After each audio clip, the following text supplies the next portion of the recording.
కీర్తన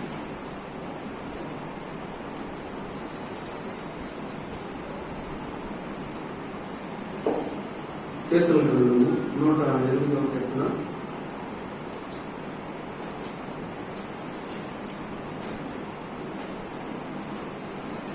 మొదటి వచ్చింది. దేవా, నా హృదయం నిబ్బరముగా ఉన్నది, నేను పాడుచు స్తుతిగానం చేసేదను, నా ఆత్మ పాడుచున్నది. ఇక్కడ కీర్తనకారుడు నా హృదయము ఎలా ఉందంట? నిబ్బరముగా ఉంది. నా హృదయం నిబ్బరముగా ఉంది, నేను పాడుచు స్తుతిగానం చేసేదను, నా ఆత్మ పాడుచు గానం చేయను. దావీదు హృదయము ఎలా ఉంది? నిబ్బరంగా ఉంది. ఒకప్పుడు నిబ్బరం లేదు, ఒకప్పుడు కలవరం ఉంది, ఒకప్పుడు ఆందోళన ఉంది. ఇప్పుడైతే నిబ్బరంగా ఉంది. నిబ్బరంగా ఉండి పాడుతూ ఉన్నాడు. ఎలా పాడుతున్నాడంటే, నేను పాడుచు స్తుతిగానం చేసేదను, నా ఆత్మ పాడుచు గానం చేయను. ఇప్పుడు ఆయన స్వరం పాడుతాను, ఆయన స్వరం పాడుతాను. స్వరంతో పాటు లోపల ఆత్మ కూడా ఉంది, ఆత్మ కూడా పాడతాము.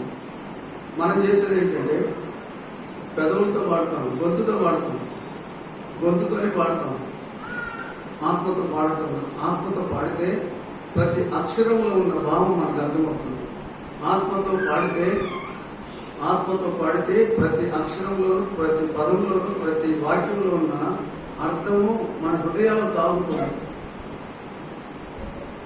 ఇక్కడ దావీదు ఎలా పాడుతున్నాడంటే, దావీదుకి మనకి ఉన్న తేడా అదే. దావీదు మహారాజు మామూలుగా పాడుతున్నాడు, తన ప్రాణంతో పాడుతున్నాడు, అంతేకాదు తన ఆత్మలో ఆనందిస్తున్నాడు.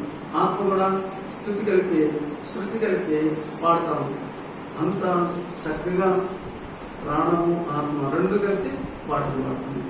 నిజంగా పాటలు పాడటం అంటే గొంతుతో పాడటం కాదు, గొంతుతో పాడటం కాదు, ఆత్మతో కలిసి పాడటం. ఆత్మ నువ్వు పాడటం మొదలుపెట్టగానే ఆత్మ ఉద్యోగంలో, హృదయంలో ఆనందంలో, నేను వేకునే లేచా, స్వరమండలమా సితార మేలుకో,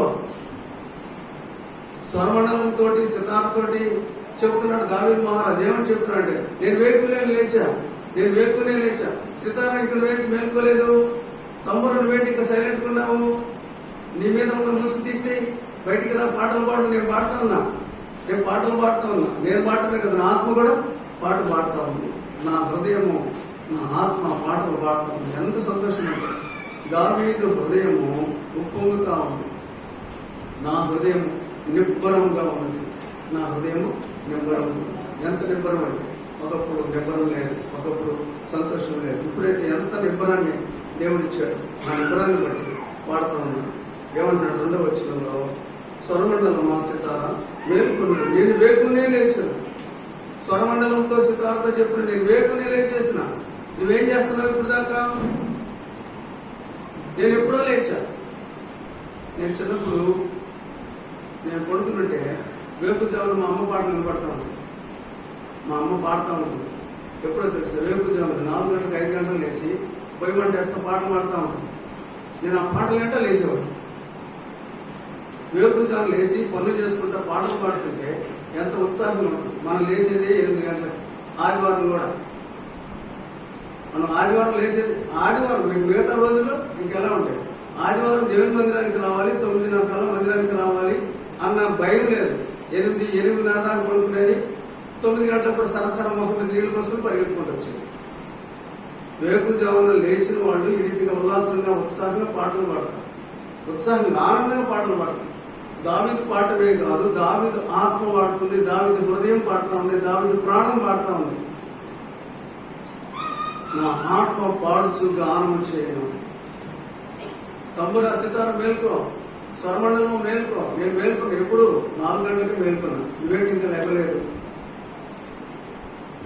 అయితే దేవుడు ఈ పదవులు రాయబడిన ఈ మాటలు చూస్తే 3వ వచనం, జనముల మధ్య నీకు కృతజ్ఞతాస్తుతులు చెల్లించేదను, ప్రజలలో నిన్ను కీర్తించదు. పాట పాడుతూ ఉన్నాడు. ఇంకేం చేస్తున్నాడంట? కృతజ్ఞతాస్తుతులు చెల్లిస్తున్నాడు. పాట పాడుతూ ఉన్నాడు, దేవుని స్తుతిస్తూ ఉన్నాడు. పాట పాడుతూ ఉన్నాడు, స్తుతిస్తూ ఉన్నాడు. ఆత్మ కూడా పాడుతూ ఉంది, ప్రాణం కూడా పాడుతూ ఉంది, దేహం కూడా పాడుతూ ఉంది. లోపల నుంచి పాట ఎలా వస్తుందంటే ఎంతో గంభీరంగా, శ్రావ్యంగా, వినసొంపుగా దేవుడు విని ఆస్వాదిస్తున్నట్లుగా అంత చక్కగా దావీదు పాడుతున్నాడు. పాడటమే కాదు, కృతజ్ఞతాస్తుతులు చెల్లిస్తున్నాడు. జైలులో ఉన్న పౌలు శీలలు కూడా వాళ్ళు కష్టకాలంలో ఉన్నారు, శ్రమకాలంలో ఉన్నారు. వాళ్ళు బంధించబడ్డారు, కొండలో బిగించారు, చేతులకు బేడీలు వేశారు, బంధించబడి చెరసాలలో వేసినప్పుడు కూడా వాళ్ళు కూడా పాటలు పాడుతున్నారు. వాళ్ళు కూడా దేవుణ్ణి స్తుతిస్తూ ఉన్నారు, ఆరాధిస్తున్నారు, ఘనపరుస్తున్నారు, కృతజ్ఞతాస్తుతులు చెల్లిస్తున్నారు. ఇక్కడ దావీదు కృతజ్ఞతాస్తుతులు చెల్లిస్తున్నాడు. ఆనంద గానములతో స్తుతిస్తూ, పాటలు పాడుతూ దేవునికి కృతజ్ఞతాస్తుతులు చెల్లిస్తున్నాడు. దేని విషయం అంటే కింద రాయబడింది 4వ వచనంలో, నీ కృప ఆకాశము కంటే ఎత్తైనది. ఈ కృపను గురించి పాడుతూ ఉన్నాడు. దేని గురించి పాడుతున్నాడు? కృపను గురించి పాడుతున్నాడు. రెండవది, నీ సత్యము మేఘములంతా ఎత్తుగా ఉంది. రెండో దేని గురించి పాడుతున్నాడు అంటే సత్యము గురించి పాడుతున్నాడు. దేవుడు బయలుపరిచిన కృపను బట్టి, దేవుడు చూపించిన ఆ సత్యాన్ని బట్టి ఈ దావీదు మహారాజు ఆనందంతో గానం చేస్తున్నాడు. అంతేకాదు, 3వ పాయింట్ కూడా ఎక్కడ ఉంది? 5వ వచనంలో, దేవా ఆకాశం కంటే అత్యున్నతుడుగా నిన్ను కనపరుచుకును, నీ ప్రభావము సర్వభూమి మీద కనబడనివ్వు. 3వది ఏంటంటే ప్రభావము. ఏంటి చెప్పండి? ప్రభావం. ఆయన కృపను బట్టి ఆరాధిస్తూ ఉన్నాడు, ఆయన సత్యమును బట్టి ఆరాధిస్తూ ఉన్నాడు, ఆయన ప్రభావమును బట్టి ఆరాధిస్తున్నాడు. ఆయన ప్రభావము. 3 విషయాలు నేను మీకు చెప్తాను ఈరోజు, జాగ్రత్తగా ఆలోచించండి. దావీదు మహారాజు ఆత్మతో పాడుతూ ఉన్నాడు, దావీదు మహారాజు ప్రాణంతో పాడుతూ ఉన్నాడు, హృదయపూర్వకంగా పాడుతూ దేవుని స్తుతిస్తూ ఉన్నాడు. దేని గురించి అంటే దేవుడు చూపిన కృపను బట్టి, దేవుడు చూపిన సత్యాన్ని బట్టి, సర్వభూమి మీద వ్యాపించి ఉన్న ఆయన ప్రభావమును బట్టి. ప్రభావము, సర్వభూమి మీద ఆయన ప్రభావము వ్యాపించి ఉంది. సర్వభూమి మీద. ఈ ప్రాంతంలో, ఆస్ట్రేలియాలో వ్యాపించి ఉందంటే అవును, ఇండియాలో వ్యాపించి ఉందంటే, పాకిస్తాన్లో వ్యాపించి ఉందంటే అవును, ఆఫ్ఘనిస్తాన్లో వ్యాపించింది, చైనా, రష్యా, ఈ భూమి సర్వభూమండలం మీద ఆయన ప్రభావము వ్యాపించి ఉంది. సర్వభూమి మీద. ఆ సర్వభూమి మీద వ్యాపించిన ప్రభావమును బట్టి దావీదు మహారాజు ఆనందగానము చేస్తున్నాడు. నేనేమంటానంటే, ఆరాధించడానికి ముందు అర్థం కావాలి. ఆరాధించడానికి ఏం కావాలి? ముందు అర్థం కావాలి. దేవుడు చేసిన మేలేంటో నీకు అర్థం కావాలి. దేవుడు చూపిన ప్రేమ అంటే నీకు అర్థం కావాలి. దేవుడు ఎంత మంచివాడో నీకు అర్థం కావాలి. అర్థం కాలేనప్పుడు ఆరాధించలేదు. అర్థం కాలేదు అంటే నువ్వు ఆరాధించలేవని అర్థం, అంతే. ఇప్పుడు తెలిసిన విషయాన్ని పొగుడుతారు, తెలియని విషయాన్ని ఏం పొగుడుతారు? ఒకవేళ పొగడాలంటే అది సగమే కదా, ఉన్న హృదయంతో కాదు. ఎవరైనా చెప్పారు, చెప్పిన విషయంలో ఇవి తెలియకుండా పొగడాలి. ఆయన చెప్పిన మాటలను బట్టి పొగడాలంటే ఏం పొగుడతాడు? నేను చెప్తున్నా దేవుడిది అని నీ అనుభవంలో ఉంటే అది నీ హృదయపూర్వకంగా నువ్వు ఆరాధిస్తావు. నేను చెప్పే మాటలను బట్టి ఆరాధిస్తే సగమే, అంతేనా? కరెక్టేనా? పెదవులతో వచ్చేది నువ్వు అనుభవించాలి. ఆ దేవుని కృపేంటో, దేవుని సత్యమేంటో, దేవుని ప్రభావం ఏంటో నీ గ్రాహ్యంలోనికి వచ్చినప్పుడు నువ్వు ఆరాధించేది ఎట్లా ఉంటుందంటే అద్భుతంగా ఉంటుంది. ఇప్పుడు ఒక మనిషి, ఉదాహరణకి చెప్తాను, ఒక మనిషి పర్వతాన్ని ఎక్కుతూ ఉన్నాడు. ఆ ఎక్కేటప్పుడు, ఆ పర్వతం ఎక్కేటప్పుడు వచ్చే ఆ పర్వతం ఎక్కుతూ ఉన్నప్పుడు ఒక్కోసారి జాగ్రత్త ఉంటుంది కాలు. ఒకసారి కాలు ఏం చేస్తుంది? జాగ్రత్తది. జాగ్రత్తప్పుడు దానికోసం గ్రిప్ కోసం ఎత్తుకుంటాడు. ఏదైనా ఒక చిన్న రాయి తగిలినా బూట్ దాని మీద దానిచ్చి మళ్ళీ అక్కడి నుంచి ఎక్కుతాడు, మళ్ళీ ఇంకొంచెం ఎక్కుతాడు. ఆ పర్వత ఆరోహణం అనేది ఎంత కఠినమైనదో, ఎంత కష్టమైనదో అనుభవిస్తే తెలుస్తుంది కదా. పర్వతారోహణం కష్టము అని నువ్వు చెప్పావు అనుకో, నువ్వు చెప్పావు, నీకు అసలు కొండ ఎక్కడమే తెలియదు, చిన్న కొండ ఎక్కడమే తెలియదు. పర్వతారోహణం గురించి నువ్వు చెప్తే ఏం బాగుంటుంది? అసలు బాగుంటుందా? అది అనుభవపూర్వకంగా రావాలి. అలాగే దావీదు కూడా అనుభవపూర్వకంగా ఎన్ని కష్టాలు కూడా వెళ్ళాడు.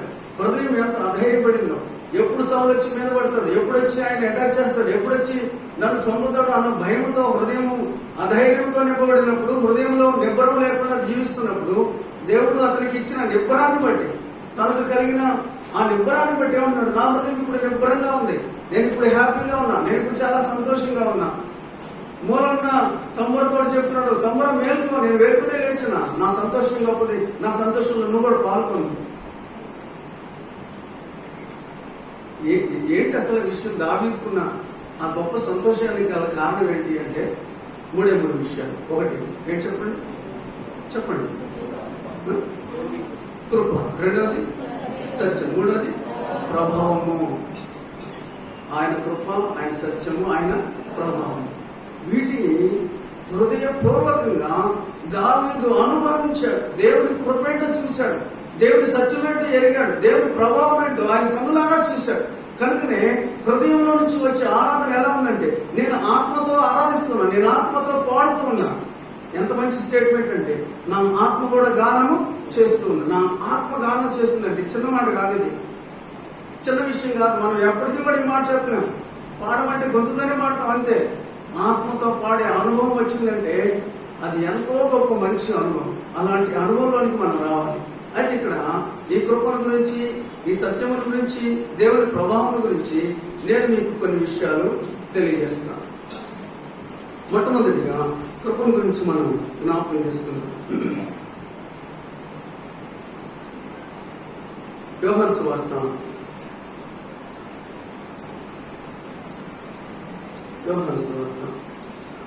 మొదటి అధ్యాయం 17వ వచనం. 17 మొదటి యోహాను సువార్త మొదటి అధ్యాయం 17వ వచనం. ధర్మశాస్త్రము మోషే ద్వారా అనుగ్రహింపబడి కృపయు సత్యమును యేసుక్రీస్తు ద్వారా కలిగిన. చాలు. కృపయు సత్యం ఎవరి ద్వారా కలిగింది? యేసుక్రీస్తు ద్వారా కలిగింది. యేసుక్రీస్తు ద్వారా కృపయు సత్యం ఈ భూమి మీదకి వచ్చింది.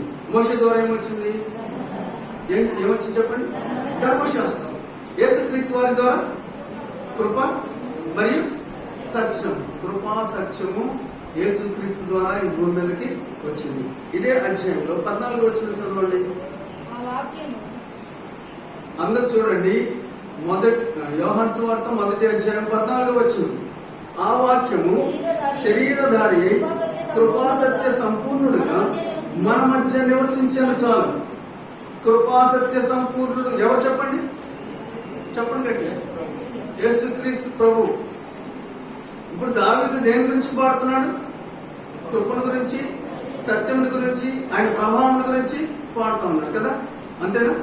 కృపా సత్య సంపూర్ణుడు అంటే ఎవరంటే యేసుక్రీస్తు ప్రభువా.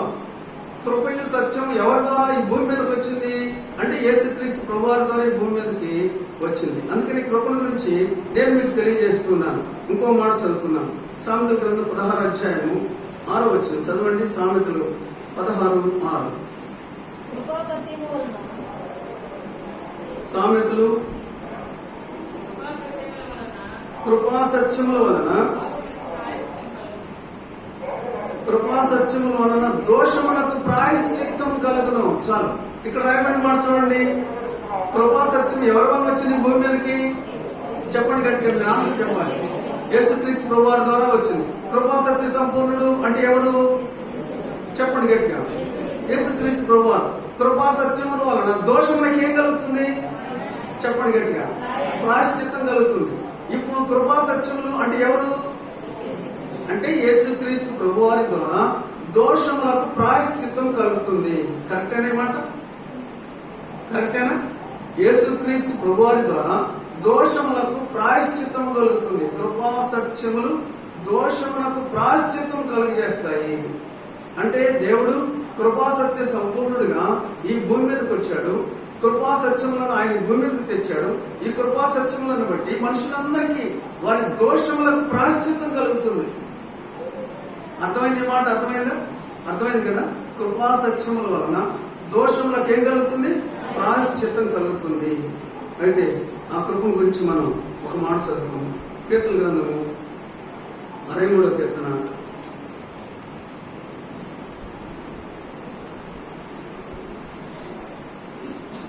63వ కీర్తన 3వ వచనం. నీ కృప జీవము కంటే ఉత్తమము, నా పెదవులు నేను స్తుతించును. నీ కృప అంటే దేవుని కృప.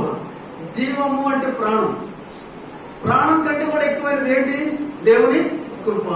దేవుని కృప జీవం కంటే ఉత్తమమైనది, ఉన్నతమైనది, మహోన్నతమైనది ఏంటంటే దేవుని కృప.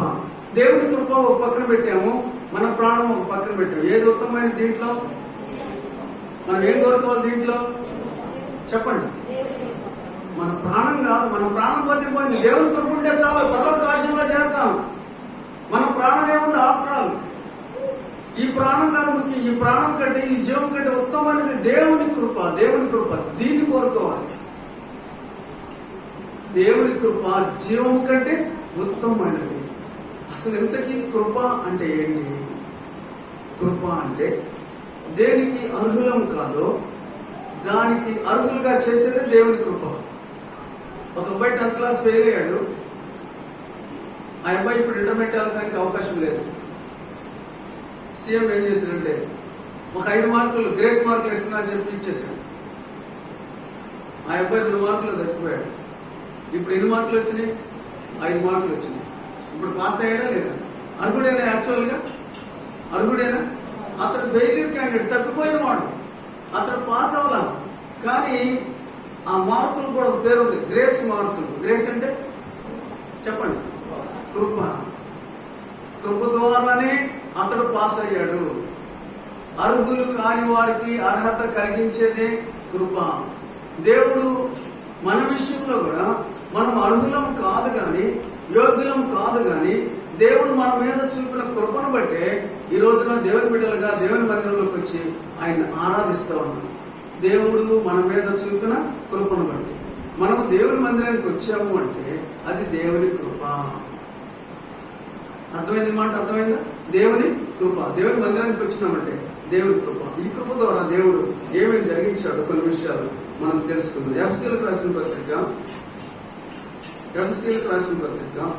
2వ అధ్యాయం 8వ వచనం. ఎఫెసీయులకు రాసిన పత్రిక 2వ అధ్యాయము చదువు 8వ వచనం. మీరు విశ్వాసము ద్వారా కృపచేతనే రక్షింపబడి ఉన్నారు. చాలు. ఇక్కడ రాయబడిన మాట చూడండి. 2:8లో ఎఫెసీ 2:8లో రాయబడింది, మీరు విశ్వాసము ద్వారా కృపచేతనే రక్షింపబడి ఉన్నారు. ఇది మీ వల్ల కలిగినది కాదు. రక్షణ అనేది మన వల్ల కలిగినది కాదు. మనము దేవుని మందిరానికి వచ్చడం వలన, లేదంటే దేవుని మందిరంలో ప్రవేశించడం వలన మనకు వచ్చింది కాదు. ఇది దేవుని వలన కలిగినది. ఏంటది? రక్షణ. ఇది మీ వల్ల కలిగింది కాదు, దేవుని కృప. మనం రక్షణ పొందాము అంటే ఎవరి కృప? చెప్పండి, చెప్పండి గట్టిగా. దేవుని కృప ద్వారానే మనం రక్షింపబడ్డాము. మనం రక్షణ పొందినామంటే అది దేవుని కృప. అందుకనే ప్రభువా, నా రక్షణ నా వల్ల కలిగింది కాదు, నా నీతి క్రియలను బట్టి కలిగింది కాదు, నా దాన ధర్మాలను బట్టి కలిగింది కాదు, లేదంటే నా మంచి పనులను బట్టి కలిగింది కాదు. కేవలం నీ కృప ద్వారానే. కేవలము నీ కృప. రక్షణ పొందాము అంటే ఆయన కృప లేకపోతే మనకు రక్షణ లేదు. అందుకనే ఆయన కృపాసత్య సంపూర్ణుడిగా ఈ భూమి మీదకి వచ్చాడు. కృపాసత్యములను బట్టి దోషములకు ప్రాయశ్చిత్తము. ఆయన కృప ద్వారా మన పాపములకు, మన దోషములకు ప్రాయశ్చిత్తం చేశాడు ప్రభు. కనుకనే ఆయన కృప ద్వారా మనం రక్షింపబడ్డాము. రక్షణ ఉచితము ఆయన కృప ద్వారా. ఇంకో మాట మనం చదువుకున్నాం. కీర్తన గ్రంథంలోని 86వ కీర్తన 13వ వచనం చదవండి. 86 కీర్తనలు 86 13 చదవమ్మా. ప్రభువా, నా దేవా, నా ఎడల నీవు చూపిన కృప అధికమైనది. పాతాళపు అగాధము నుండి నా ప్రాణమును తప్పించి ఉన్నావు. చాలు. దేవా, నువ్వు చూపిన కృప ఎంత గొప్పది అంటే పాతాళం నుండి నా ప్రాణమును తప్పించావు. దేని ద్వారా? కృప ద్వారా నాకు రక్షణ దయచేసిన. యాక్చువల్గా అయితే నేను అర్హుడిని కాదు, నేను యోగ్యుడిని కాదు, మంచివాడిని కాదు, భయంకరమైన పాపంలో ఉన్న వ్యక్తిని, దోషముల చేత నింపబడిన వ్యక్తిని. అలాంటి నా మీద నువ్వు చూపిన కృపను బట్టి పాతాళపు అగాధము నుండి నా ప్రాణమును మోచించి ఉన్నావు. కృప చేతనే. అర్థమైందా? అంటే కృప ద్వారా రక్షణ, కృప ద్వారా పాతాళం నుండి ప్రాణమును తప్పించాడు. కృప ద్వారా. మీకు అర్థమవుతుందా అమ్మా? మీకున్న సిస్టర్స్ వినబడుతుందా? మీకు అందరికి అర్థమవుతుందా? అర్థమవుతుందా? కృప ద్వారా ఏం జరిగింది చెప్పండి. మా వెనుకున్న సిస్టర్ చెప్పండి. మొట్టమొదటి ఏం జరిగింది కృప ద్వారా? రెండోది సిస్టర్స్ ఏం చెప్పట్లా. సిస్టర్స్ యాక్చువల్గా యాక్టివ్ ఉంటారు, ఇక్కడే కొంచెం డల్గా ఉంటారు. వెనుకున్న సిస్టర్ చెప్పండి. పాతాళం నుండి ప్రాణము విమోచించబడింది, పాతాళం నుండి తప్పించబడింది ప్రాణం. కనుక కృప ఎంత గొప్పదంటే మనల్ని రక్షించింది, అంతేకాదు ప్రాణమును విమోచించింది పాతాళం నుంచి. రెండో విషయం ఏంటంటే తిమోతికి రాసిన రెండో పత్రిక, రెండో అధ్యాయం,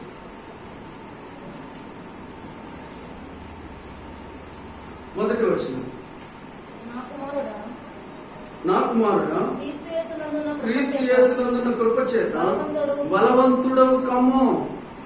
క్రీస్తు యేసు కృప చేత మనకేం కలుగుతుంది? బలము కలుగుతుంది. కృప. మనం బలవంతులము దేని చేత అంటే తిండి తిని, గుడ్లు తిని, మాంసం తిని, పాలు దాగి, అయి దాగి, ఈ దాగి, ఇదే బలం అంటే? ఇదేనా బలం అంటే? దేవునిలో బలం, ఆత్మ సంబంధమైన బలం, దేవునిలో ఎదుగుదల, దేవునిలో స్థిరమైన మనస్సు, స్థిరంగా నిలిచి ఉండేది, అది బలం అంటే. బలం అంటే ఊరక అట్లా కొట్టుకుపోయేది. గాలి వస్తే ఈసుకుపోయి, గాలి వస్తే అలా ఒక పేపర్ కొట్టుకుపోతుంది, అట్లా గాలికి అట్లా కొట్టుకుపోతుంది. అది కాదు బలం అంటే. స్థిరంగా నిలబడుతుంది. బలం అంటే ఏంటంటే ఎంత గాలివాన వచ్చినా, ఎంత తుఫాన్ వచ్చినా, ఎలాంటి వానలు వచ్చినా, వరదలు వచ్చినా సరే స్థిరంగా నిలిచి ఉండేది బలం అంటే. అది విశ్వాసం. విశ్వాసంలో బలవంతులు మనం, విశ్వాసంలో భాగ్యవంతులు మనం. ఆ రీతిగా మనల్ని బలవంతులుగా చేసింది దేవుని కృప. దేవుని కృప చేతనే మనము బలపరచబడుతున్నాం. దినదినము బలం ఎక్కడి నుంచి వస్తుందంటే తిండిని బట్టి కాదు. ఏ బలం అంటే ఇది విశ్వాసంలో బలం, ఆత్మ సంబంధమైన బలం. ఈ మనిషికి ఎన్ని కష్టాలు వచ్చినా, ఎన్ని నిందలు వచ్చినా, ఎన్ని అవమానాలు వచ్చినా, ఎంతమంది దూషించినా, ఎన్ని రకాలుగా అవమానాలు వచ్చినా, ఆర్థిక సమస్యలు వచ్చినా, అనారోగ్య సమస్యలు వచ్చినా, ఎన్ని సమస్యలు వచ్చినా ఈ మనిషి కదలకుండా స్థిరంగా నిలబడతాడు. అది బలం. నీ కృప చేతనే నన్ను బలవంతులుగా చేస్తుంది. ఆయన కృప మనల్ని ఏం చేస్తుంది? బలవంతులుగా చేస్తుంది. లేకపోతే మనం బలహీనం. నిజంగానే ఏదైనా చిన్న సమస్య వచ్చిందంటే కొట్టుకుపోతాం అంతే. నిన్న పాకిస్తాన్ లేదు వరద వచ్చిందంటే చూసారా మీరు? ఆ వరదకి కార్లు అన్ని కొట్టుకుపోతున్నాయి. చూస్తే ఎటువంటి తెల్ల పేపర్లు ఏమనుకున్నా. ఫస్ట్ నేను చూసి చిన్న చిన్న పేపర్లు ఏమో తెల్లగా కనబడుతుంది ఏంటి అనుకున్నా. తర్వాత డబ్బాలు ఏమనుకున్నా. తీరా చూస్తే అవన్నీ కార్లు ఎట్ట కొట్టుకుపోతున్నాయి తెలుసా? ఆ వరదకి ఇళ్ళు కొట్టుకుపోతున్నాయి, మనుషులు కొట్టుకుపోతున్నారు, కార్లు కొట్టుకుపోతున్నాయి. ఒక్కటి నిలబట్టున్నారు. ఆ ఒరవడి అంత ఒరవడిగా ఉంది. ఇళ్ళు అయితే అట్లానే కోతపడి కూలిపోతా ఉన్నాయి. నేనేమంటానంటే దేవునిలో బలవంతులు అంటే ఎన్ని వరదలు వచ్చినా, ఎన్ని విపత్తులు వచ్చినా, ఎన్ని గాలివానలు వచ్చినా, ఎన్ని రకాల సమస్యలు వచ్చినా, ఆర్థిక సమస్యలు వచ్చినా, అనారోగ్య సమస్యలు వచ్చినా, నిందలు వచ్చినా, అవమానాలు వచ్చినా, ఏదొచ్చినా సరే డోంట్ కేర్. అది బలం. క్రీస్తు యేసునందున్న కృప చేత బలవంతుడు కమ్ము. నిజంగా విశ్వాసంలో బలం అంటే అది అంత పటిష్టమైన బలం. ఆ బలం ఎక్కడి నుంచి వచ్చిందంటే దేవుడే మనకి ఇచ్చాడు ఆ బలం. కనుక ఆయన కృప చేత మనకు రక్షణ, ఆయన కృప చేత మనము బలవంతులుగా మార్చబడ్డాం. ఇంకో మాట చదువు. కీర్తనలు 89, కీర్తనలు 89వ కీర్తన 28వ వచనం. 89:28. నా కృప నిత్యము అతనికి తోడుగా నుండ చేశాను, నా నిబంధన అతనితో స్థిరముగా నుండి, నా కృప నిత్యము అతనికి తోడుగా ఉండను. నిజంగా దేవుని కృప మనకు తోడుగా ఉండి మనల్ని నడిపిస్తాం. ఎందుకు దావీదు నీ కృపను గురించినే పాడుతూ ఉన్నా. నీ కృప ఆకాశం కంటే ఉన్నతమైనది, ఆకాశం కంటే ఎత్తైనది దేవుని కృప. దేవాని కృప ఎంత అత్యున్నతంగా హెచ్చించబడింది అని ఇంత గాన ప్రతిగానములు ఆత్మతోనూ ప్రాణంతోనూ పాడుతున్నాడంటే ఆ కృపను గురించి పాడుతున్నాడంటే ఆ కృప ఏంటో, ఆ కృపలో ఉన్న మహత్యం ఏంటో దావీదు ఎరిగాడు. ఏంటి దావీదు ఎరిగినది ఏంటంటే ఆయన కృప ఎల్లప్పుడూ తోడుగా ఉంటుంది, ఎల్లప్పుడూ నీకు తోడుగా ఉంటుంది. మాకు తోడుగా నీ ఉంటివి జీవిత యాత్రలో, మాకు తోడుగా నీ ఉంటివి జీవిత యాత్రలో, మమ్ము విడువని మా దేవా, నిన్ను మనసుతో వెంబడించెదను. మమ్ము విడువని మా దేవా, నిన్ను మనసుతో వెంబడించెదను.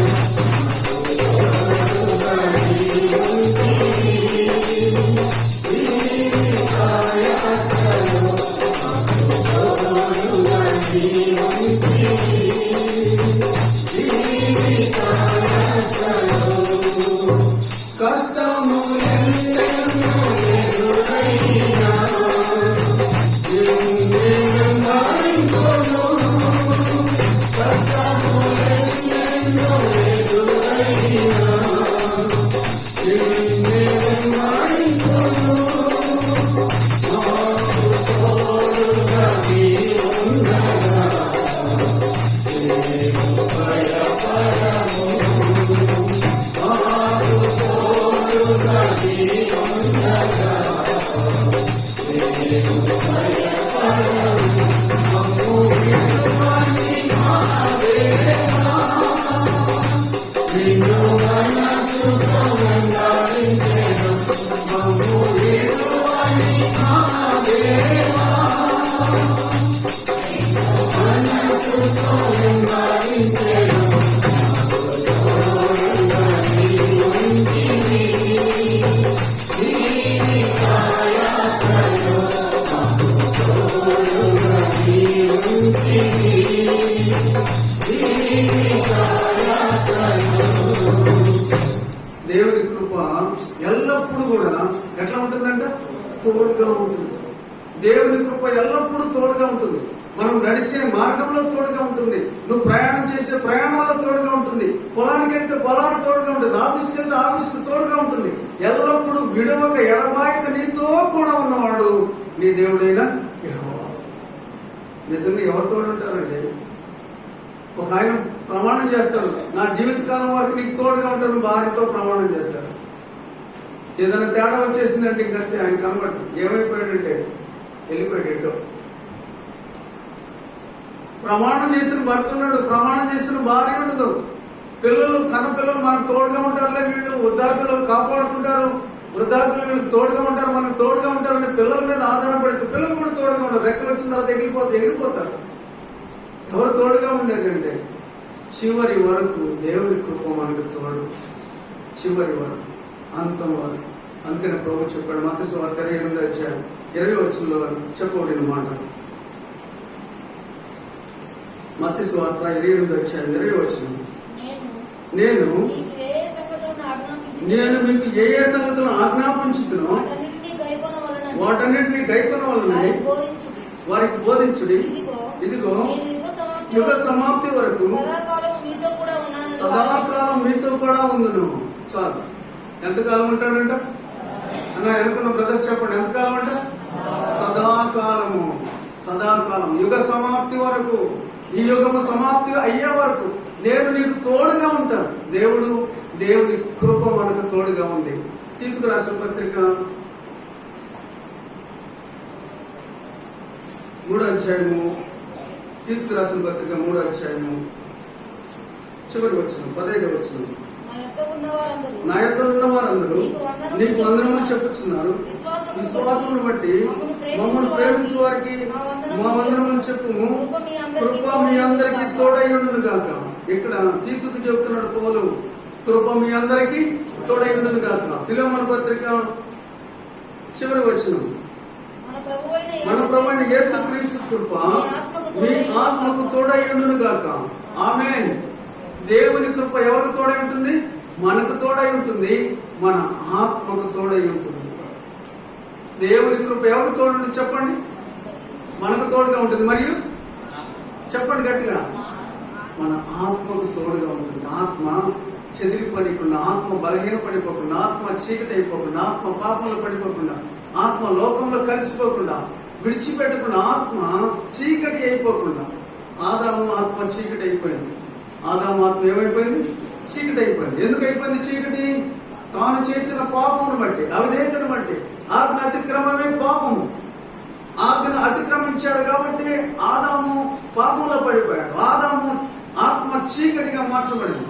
ఆ చీకటిగా మార్చబడిన ఆ దీపాన్ని, లేదంటే ఆత్మను వెలిగించడానికి వచ్చిన వాడే ప్రభువైన యేసుక్రీస్తు వారు. అందుకని ప్రభువైన యేసుక్రీస్తు వారి కృప దేనికి తోడై ఉంటుంది? మీ ఆత్మకు తోడై ఉంటుంది కాక. దేవుడు మనకు ఆయన కృప ద్వారా మనల్ని రక్షించాడు. తర్వాత కృప ద్వారా మనల్ని బలవంతులుగా చేశాడు. కృప ద్వారా, ఆ కృప ద్వారా మనకు ఆయన తోడుగా ఉండి మనలను నడిపిస్తూ ఉన్నాడు. కృప, ఆయన కృప మనలను వెన్నంటి నడుస్తూ ఉంది. ఎంతకాలం? చెప్పండి గట్టి, సదాకాలం, యుగ సమాప్తి వరకు ఆయన మనకు తోడై ఉన్నాడు. అందుకని నిన్న ఎన్నటి విడువలు ఎడబాయి. అది దేవుని కృప. ఎడబాసేది మనుషులు, ఎడబాసేది మనం అనుకున్నవాడు, మనం ప్రేమించినవాడు. ఎవరి మీద అయితే నమ్మకం పెట్టుకుంటామో వాళ్ళే మనల్ని వదిలేసి వెళ్ళిపోతాం. ఎవరి మీద అయితే మనం ఆశ పెట్టుకుంటామో వాళ్ళే మనం ఊహించలేము అంతగా మన మీద తిరుగుబాటు చేస్తారు. మనం ప్రేమించిన వాడు, మనం అనుకున్న వాడు వదిలేసి వెళ్ళిపోతారు. కానీ దేవుడు ఎంతవరకు అంటే యుగ సమాప్తి వరకు సదాకాలం నీతో కూడా ఉంటాను, నీ ఆత్మకు తోడుగా ఉంటాను, నీకు తోడు. ఒక దైవ సేవకుడు ఆ ఊరు తిరుగుతూ ఎన్నో పరిచర్యలు చేస్తూ ఎంతో ఆయన ఏం చేస్తాడంటే గోడల మీద వాక్యాలు రాస్తూ ఉంటాడు. యేసు లోక రక్షకుడు, యేసు రక్తం ప్రతి పాపము కడుగును, యేసు వద్దకు రండి పాపుల రక్షకుడు యేసు క్రీస్తు అంటే వాక్యాలన్నీ రాసుకుంటూ వెళ్తాం. ఒకసారి ఇలానే రాసుకుంటూ వెళ్తూ ఉన్నాడు. ఒక ప్రాంతానికి వెళ్ళినప్పుడు చీకటి అయిపోయింది. ఇక్కడ నుంచి వరదాపాల నుంచి తడా ప్రాంతానికి వెళ్తామని మధ్యలో అడవి వచ్చింది. ఇప్పుడైతే రోడ్డు ఉంది, అక్కడ రోడ్లు ఏం లేవు. వెళ్తా ఉన్నప్పుడు అడవిలోకి వెళ్ళాడు. అడవిలోకి వెళ్ళిన తర్వాత అనుకున్నాడు చీకటి అయిపోయింది, ప్రభా మరి ఏం చేయాలి? అనుకోవాలంటే కూడా కష్టమైపోతుంది, ముందుకు పోవాలంటే కూడా కష్టమైపోతుంది, ఇప్పుడు నన్ను ఏం చేయాలి అర్థం కాదు. తీర్మానం చేసుకున్నాడు. ఏమంటే ఈ రాత్రి ఇక్కడే పడుకుంటా తీర్మానం చేసుకున్నాడు. ఒక మైదానం లాంటి ప్లేస్ చూసుకున్నాడు. అక్కడ చుట్టూ కర్ర తీసుకుని పెద్ద రౌండ్ ఒక గేట్ తీశాడు. చుట్టూ పెద్ద రౌండ్ గా గేట్ తీసి అక్కడ లోపల పడుకున్నాడు. సామాన్యుని దగ్గర పెట్టుకున్నాడు. అప్పుడు ప్రార్థన చేస్తున్నాడు, ప్రభా నేను చుట్టూ గీత గీశాను, లోపల పడుకుంటున్నాను, ఏ దుష్టములకు నాకు హాని చేయకుండా కాపాడు ప్రభా అంటూ ప్రార్థన చేసుకుని హ్యాపీగా పడుకున్నాడు. రాత్రి అంతా ఎలా నిద్రపోయాడంటే గాఢ నిద్రపోయాడు. అలసిపోయి ఉన్నాడు. ఎంత చక్కగా నిద్రపోయాడంటే అసలు బయట ఎక్కడో మైదానంలో పడుకున్న ఫీలింగే లేదు. చక్కగా పడుకున్నాడు. నిద్ర మేల్కొని తర్వాత చూశాడు తెల్లవారిని. ఎండ మొహాన్ని బట్టి లేచిన తర్వాత చూసుకున్నాడు, బా నాకేం కాలేదు, ఏది రాలేదు, దేవానికి వందనాలు అని చెప్పాడు, స్తుతించాడు. తర్వాత సామాన్ తీసుకుని బయటకు వెళ్ళేటప్పుడు చూశాడు, ఆ గీత చుట్టూ కూడా ఎన్నో పులులు సింహాలు వచ్చి సంచరించిన అడుగుజాడలు ఆ చుట్టూ కనబడింది.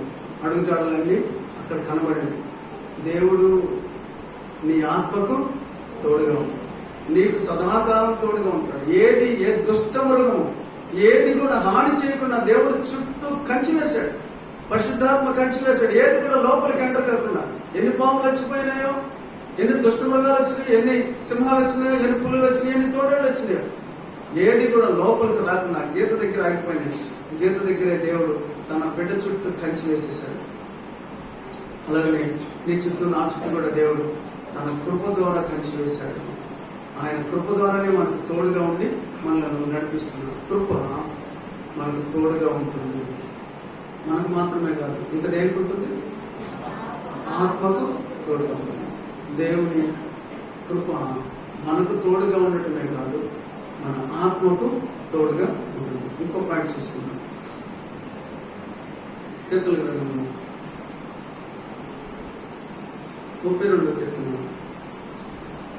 32 కీర్తన 10వ వచనం. భక్తిహీనులకు అనేక వేదనలు కలుగుతున్నవి. కృప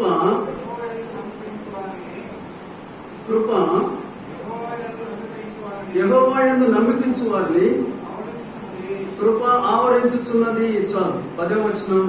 భక్తిహీనులకు అనేక వేదనలు కలుగుతున్నవి. యెహోవా యందు నమ్మకించు వారిని కృప ఆవరించుచున్నది. ఏమైనా ఆవరిస్తుందంట? దేవుని కృప మనలను ఆవరిస్తుంది. దేవుని యందు భయభక్తులు కలిగిన వారిని ఆయన కృప ఆవరిస్తుంది, చుట్టూ ఆవరిస్తుంది.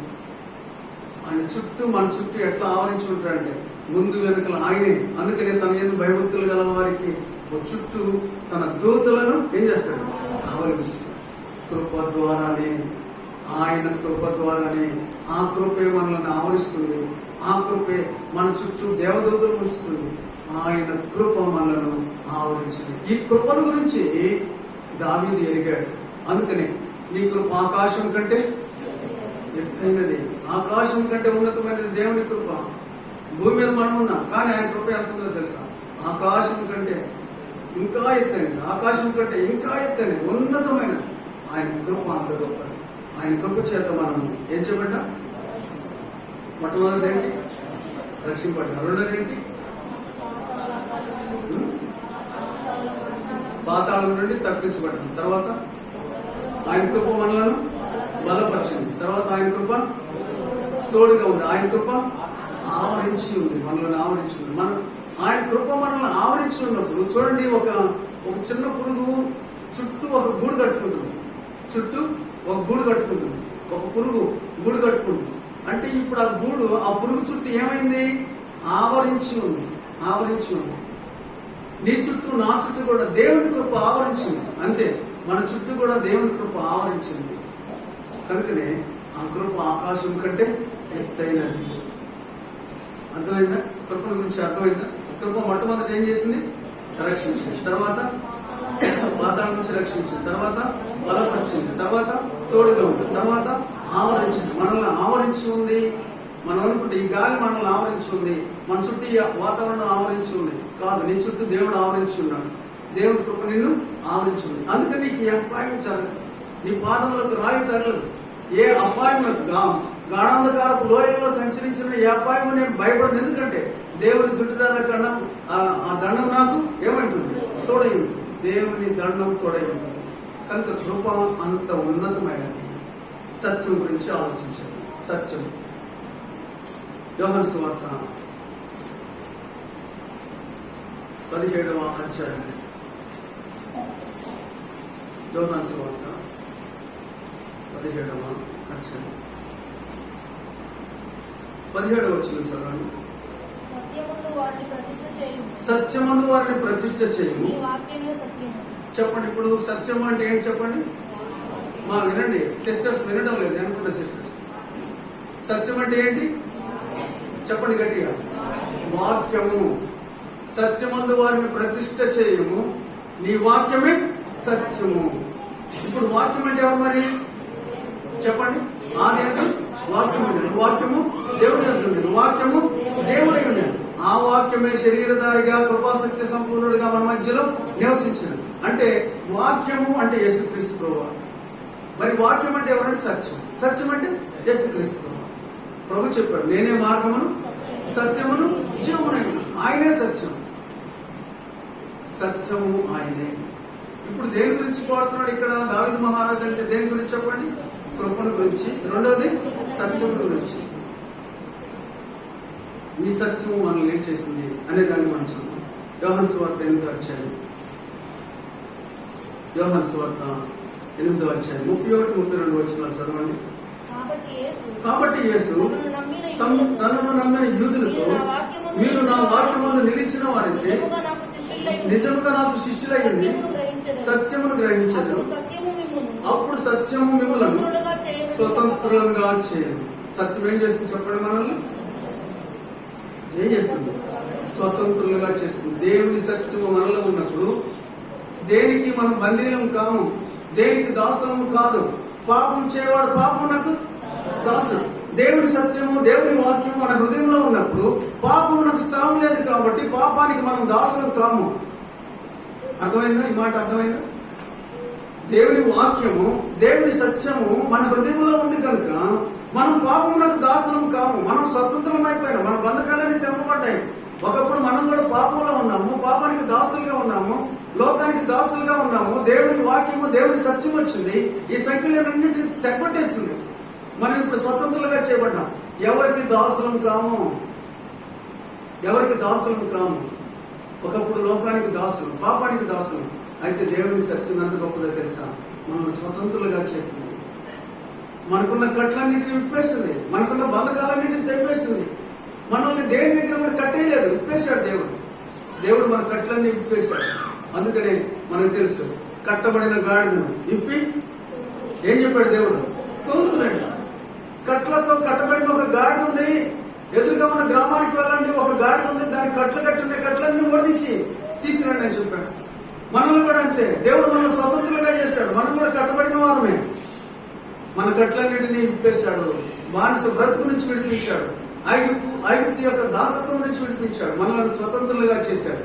సత్యము వినండి, సత్యము మనలను ఏం చేసింది? స్వతంత్రులుగా చేసింది. ఒకప్పుడు నేను చెప్తున్నా, ప్రతిదానికి భయం, ప్రతి చిన్న విషయానికి భయం, ఏమవుతుందో ఏమో. ఇప్పుడు భయం లేదు. ఎందుకంటే మనం సత్యంలో ఉన్నాం, మనం యథార్థతలో ఉన్నాం, మనము దేవుని బిడ్డలుగా మార్చబడ్డాం. ఇంకా మనకి భయం ఏముంది? నీతిమంతుల సింహం వల్ల ఎలా ఉంటారు? ధైర్యంగా ఉంటారు. మనం ఇప్పుడు ధైర్యంగా ఉండగలిగినాం. కారణం ఏంటంటే స్వతంత్రులుగా చేయబడ్డాము. స్వాతంత్ర్యం ఉన్నది మనకి. కనుకనే సత్యము మనలను ఏం చేసింది? స్వతంత్రులుగా చేసింది. ఇంకో మాట చదువుతుంది. సత్యం మనల్ని ఏం చేస్తుంది? 17వ అధ్యాయం, యోహాను సువార్త 17వ అధ్యాయం. యోహాను సువార్త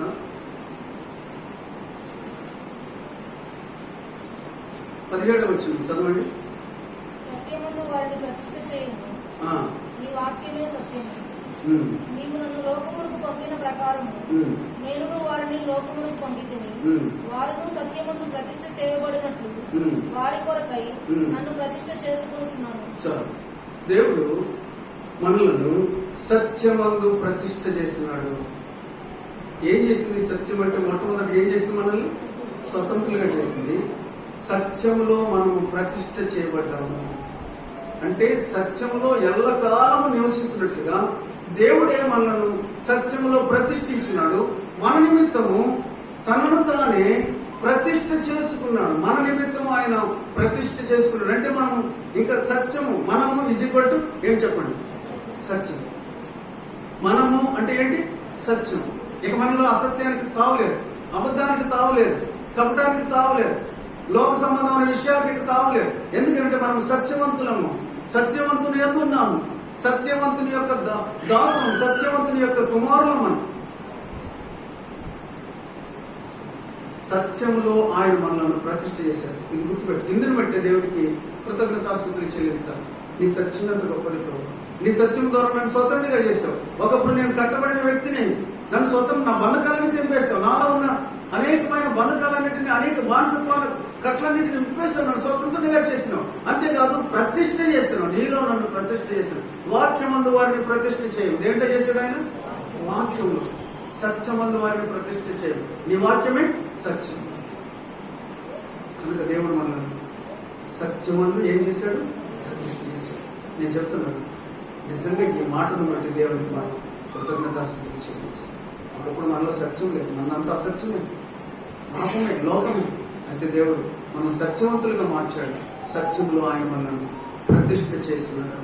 ఇంకో మాట మనం చదువుకున్నాం. కీర్తన గ్రంథం 43వ కీర్తన 3వ వచనం చదవండి.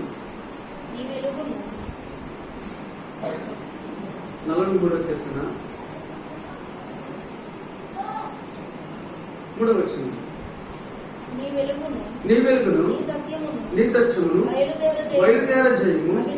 అవి నాకు త్రోవ చూపును. అవి నీ పరిశుద్ధ పర్వతమునకు, నీ నివాస స్థలమునకు నన్ను తోడుకొని వచ్చును.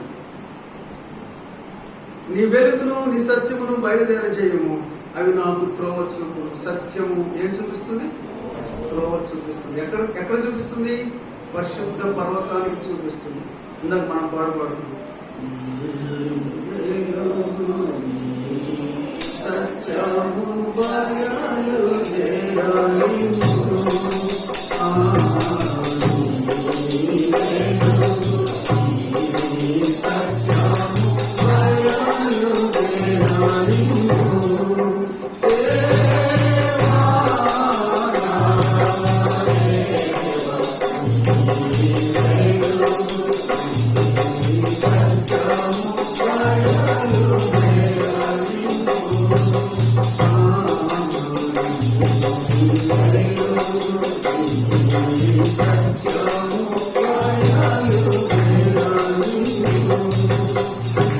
సత్యము మనల్ని ఎక్కడికి నడిపిస్తుందంటే దారి చూపించి పరిశుద్ధ పర్వతము పరలోక రాజ్యానికి మార్గం ఏర్పరుస్తుంది. ఈ సత్యము సత్య మార్గంలో నడిచిన వారు ఈ మార్గంలో ముందు వెళ్తారు.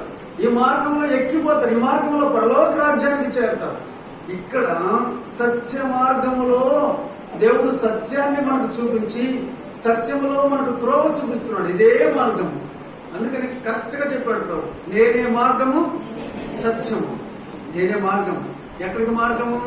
పరలోక రాజ్యానికి మార్గం. అందుకని ఆయన సత్యములో మనల్ని నిలిపాడు. ఆయన సత్యములో మనల్ని ప్రతిష్ఠ చేశాడు. సత్యమునందు మనల్ని ప్రతిష్ఠ చేసినాడు. ఈ సత్యం మనకు త్రోవ చూపిస్తుంది. మనం సత్యవంతులుగా మార్చబడ్డాం కనుక మనకు మార్గాన్ని చూపిస్తుంది. ఇంకో మాట నేను చూపించి నిర్వహిస్తాను. కీర్తన గ్రంథము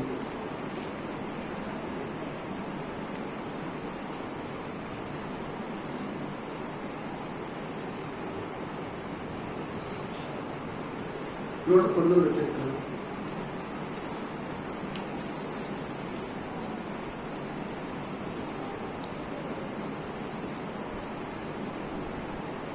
నూట 60వ వచనం చదవండి.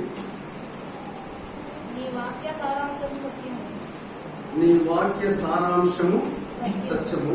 నీవు నియమించిన న్యాయ విధులన్నీ నిత్యము నిలుచును. చదవండి. ఇక్కడ రాయబడిన మాట చూడండి. నీ వాక్య సారాంశమే సత్యం. ఇంకో మాట చదవండి. 142వ వచనం. నీ నీతి శాశ్వతమైనది. నీ నీ ధర్మశాస్త్రము కేవలము సత్యమైనది. అంటే ఇప్పుడు సత్యము ఎలాంటిదంటే, మరి నీ ధర్మశాస్త్రము కేవలము సత్యమైనది. ధర్మశాస్త్రం దేవుని వాక్యం సత్యమైనది. ఈ వాక్యమే మనల్ని స్వతంత్రులుగా చేసింది. ఈ వాక్యమే మనల్ని దేవుని యందు ప్రతిష్ఠ చేసింది. ఈ వాక్యమే మనకు త్రోవ చూపింది. అయితే ఈ కృపా సత్యములను గురించి ఇక్కడ మనం 3వ పాయింట్ ఏం చెప్తున్నాం? వినండి సిస్టర్స్, వినండి. ఎందుకు మాట్లాడుతున్నారు మధ్యలో?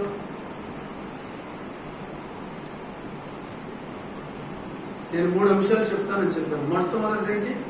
కృప. రెండోది సత్యం. మూడోది ఈ ప్రభావం ఎక్కడ వ్యాపించింది? సర్వ భూమండలం మీద వ్యాపించింది. ఎలా వ్యాపించింది? ఆ సర్వ భూమండలం మీద ఈ దేవుని ప్రభావం ఎలా వ్యాపించిందంటే 85వ కీర్తన 10వ వచనాన్ని మనం చదువుతున్నాం. 85వ కీర్తన 10వ వచనం. 85వ కీర్తన 10వ వచనం అందరం చదువుతున్న మాటలు చూడండి. అందరూ చూడండి. 85వ కీర్తన 10వ వచనం అందరం చదువుతాం. కృపా సత్యములు కలుసుకునేవి, నీతి సమాధానములు ఒకదానికోటి ముద్దు పెట్టుకునేవి చాలు. కృపా సత్యములు ఒకదానికొకటి కలుసుకునేవి. చూడండి, ఇక్కడ ఈ మాట చెప్తున్న జాగ్రత్త వినండి. కృపా సత్యములు కలుసుకున్నాయి. ఎక్కడ అంటే సిలువలో కలుసుకున్నాయి. ఇది సిలువ కనబడుతుంది. ఇది ఎక్కడ కలుసుకున్నాయి? సిలువలో కలుసుకున్నాయి. ఎక్కడ? కృపా సత్యములు ఎక్కడ కలుసుకున్నాయి? సిలువలో కలుసుకున్నాయి. కృపా సత్యములను బట్టి దోషములకు ఏం కలుగుతుంది? ప్రాయశ్చిత్తం కలుగుతుంది. సిలువ ద్వారా ప్రాయశ్చిత్తం. కృప దేవుని సత్యము, కృపా సత్యములను బట్టి దోషములకు ప్రాయశ్చిత్తం కలుగుతుంది. ఈ కృపా సత్యములు ఎక్కడ కలుసుకున్నాయంటే సిలువలో కలుసుకున్నాయి. సిలువలో కలుసుకున్నాయి. ఈ సిలువలో కలుసుకున్న ఈ కృపా సత్యము సర్వ భూమండలం అంతటికి వ్యాపించింది. ఆయన ప్రభావము సర్వ భూమండలం అంతటికి వ్యాపించింది. ఏది వ్యాపించిందంటే సిలువ కార్యం, సిలువలో ఆయన చేసిన కార్యం. నీతి సమాధానములు ఒకదానికొకటి ఏం చేస్తున్నాయి? ముద్దు పెట్టుకున్నాయి. ఎక్కడ కలిసినాయి చూడండి. అవి ఒకదానికొకటి ఏం చేస్తున్నాయి? ముద్దు పెట్టుకున్నవి. అవి కృపా సత్యములు కలుసుకున్నాయి. నీతి సమాధానములు ఒకదానికొకటి ముద్దు పెట్టుకున్నాయి. ఆ ముద్దే ఈ ప్రపంచమంతటికి పంచిన ప్రేమ, ఈ ప్రపంచమంతటికి దేవుడు పంపించిన ప్రేమ, దేవుడి ప్రపంచమంతటికి చూపిన కరుణ. ఏమిటి అంటే ఆ కృపా సత్యములు కలుసుకున్నట్టే, ఆ కృపా సత్యములు ఆ నీతి సమాధానంలో కలుగుడు శిలువలో కలుసుకున్నట్టే ఈ సర్వ భూమండలం అంతటికి వ్యాపించిన దేవుని ప్రభావం. దేవుని ప్రభావము ఈ భూమండలం అంతా వ్యాపించింది. ఏంటి అంటే కృపా సత్యం. అందుకనే ఆయన కృపా సత్య సంపూర్ణుడిగా ఈ భూమి మీద నివసించాను. ఆయన కృపా సత్యములు సిలువలో కలుసుకున్నాయి. సిలువలో బలి అయిన దేవుని మరణించా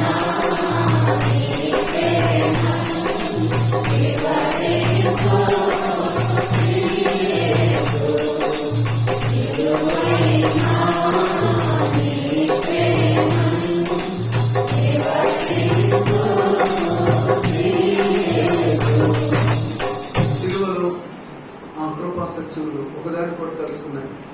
ఆ కృపా సత్యములు నలిగిపోయినాయి. ఆ కృపా సత్యములు అక్కడి నుంచి సర్వ భూమండలం అంతటికి వ్యాపించినట్లుగా ఆ కృపా సత్యములు కలుసుకున్నాయి. నీతి సమాధానాలు ఒకదానికొకటి ముద్దు పెట్టుకున్నాయి. ఎందుకంటే ఈ భూమి మీద ఆయన చేయదలిసిన ఆ కృపా కార్యం, చేయదలిసిన ఆ రక్షణ కార్యం ఆ సిలువలో క్రీస్తు ప్రభు చేసినాడు కాబట్టి ప్రపంచం అంతటికి రక్షణ కార్యము కలువరి సిలువ, కలువరి కొండ మీద నుంచి సర్వ భూమండలం అంతటికి అది వ్యాపించింది. ఆయన ప్రభావం కృపను బట్టి, సత్యమును బట్టి భూమండలం అంతటికి ఏమి వ్యాపించింది? ఆయన ప్రభావం. ఆయన ప్రభావమే, ఆ పరలోక తండ్రి యొక్క ప్రభావమే క్రీస్తు ప్రభు. ఆ కృప ఆయనే, ఆ సత్యము ఆయనే, ఆ ప్రభావం ఆయన. ఇంకో మాట మనం చదువుకున్నాం 108వ కీర్తన 108వ కీర్తన 6వ వచనం. నీ ప్రభావము సర్వభూమి మీద కనబడలేము. నీ ప్రియులు విమోచింపబడినట్లు నీ కుడి చేతితో నన్ను రక్షించి నాకు ఉత్తరమిమ్ము. నీ ప్రియులు విమోచింపబడినట్లు అంటే లోకంలో ఉన్న ప్రజలందరూ కూడా విమోచింపబడినట్లుగా ఆయన విమోచన కార్యాన్ని కలువరి గిరిలో చేశాడు. కృపాసత్యములు ఒకదానికి కూడా కలుసుకున్నాయి. ఈ సర్వ భూమండలం అంతటికి ఆయన ప్రభావం వ్యాపించింది. ఎందుకు అనంటే ఆయన ప్రియులైన వారందరూ రక్షణ పొందడానికి. ఇంత గొప్ప రక్షణ కార్యం ఆయన సిలువలో చేస్తున్నాడు. అందుకని నీ కృప ఆకాశం కంటే ఎత్తైనది, నీ సత్యము అంతరిక్షం కంటే అత్యున్నతంగా హెచ్చింపబడింది. ఆయన కృప ఉన్నతంగా హెచ్చించబడింది. ఆయన సత్యము ఏమని రాయబడింది అక్కడ?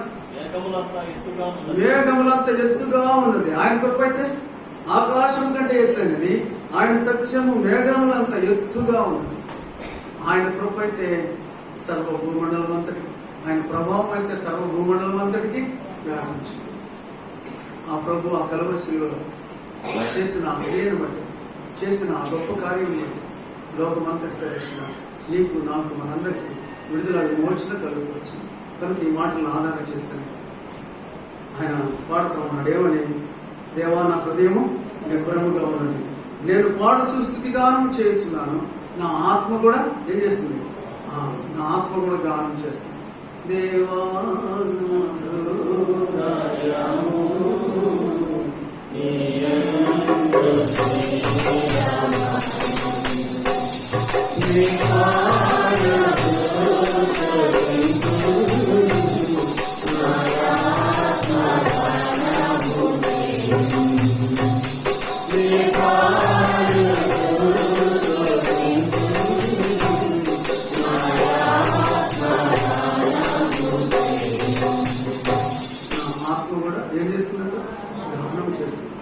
ఇది ఎరిగిన వాడు నిజముగా మన పెదవులతో కాదు, మన హృదయంతో, మన ఆత్మతో దేవుని మనం ఆరాధించాలి.